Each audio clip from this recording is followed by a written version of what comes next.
Баршаңызға сәлем, сіздермен бірге арайлымын. Бүгін сіздерге сіз білмеген шай қалташаларын тастамаудың 8 себеп туралы ақпаратпен бөлісемін.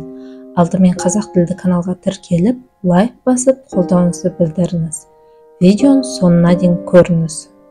Зерттеулерге сүйенсек, адам қыста шайды көп ішеді екен. Шай ішіп, оның иісінен рахаттанған соң, лақтырып тастауға асықпаңыз. Оның адам ағзасына тигізер пайдасы көп. Терінің тітіркенуі. Кез келген шай қалташалары терінің тітіркенуі мен қабынуына өз әсерін тигізеді. Шай қалташалары күн сәулесінің күйігінен, қабыну, дақтар мен ұшықтардан қорғайды. Көз айналасындағы қара дақтардан арылтады. Шай, әсіресе көк шай, адамды жақсы тыныштандыратын қасиетке ие.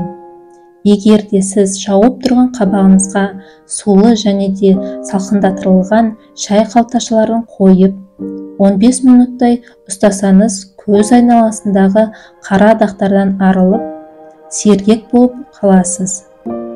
Тамақ дайындау барысында. Тамақ дайындау үшін балғын немесе қолданған шай қалташаларын қолдансаңыз да болады.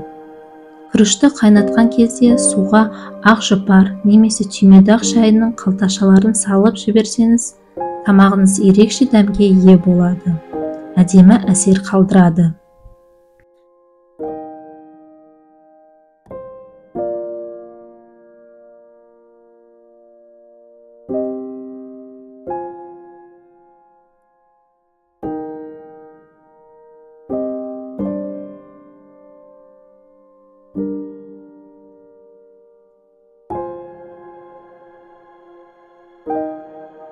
Көк шайдан қалған қалташалар ауыздан шығатын жағымсыз иістен арылуға, ал қолданылған шай қалташалары аяқ киімнен шығатын жағымсыз иістен арылуға көмектеседі. Шашқа арналған. Түтіккен шаш үлкен қалалардағы сапасыз судың нәтижесі.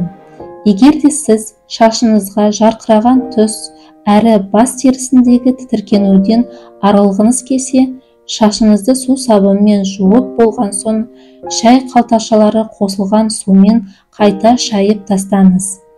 Бұл шашыңызға жақсы әсер тигізеді. Аяқ күтіміне арналған. Шай қалталарының адам денесіне тигізер пайдасы көп. Солардың бірі аяқ терісін жұмсарту. Келесі жолы аяқ ваннасын дайындаған кезде тазеңізге бірнеше шай қалталарын салып қойыңыз. Шай жапырақтарының сығындысы аяқ терісін жұмсартып, аяқтан шығатын жағымсыз иістен арылтады. Өсімдіктердің өсуіне көмектеседі. Егер сіз үй гүлдерін суарған кезде суға бірнеше шай қалташаларын салып қойсаңыз, гүлдерін инфекцияландырып қана қоймай, оларды құнарландырасыз. Шай қалташаларын тиімді табиғи тыңайтқыш ретінде қолданыңыз. Қош иістендіргіш. Сіз өз қолыңызбен ауа тазартқыш жасай аласыз.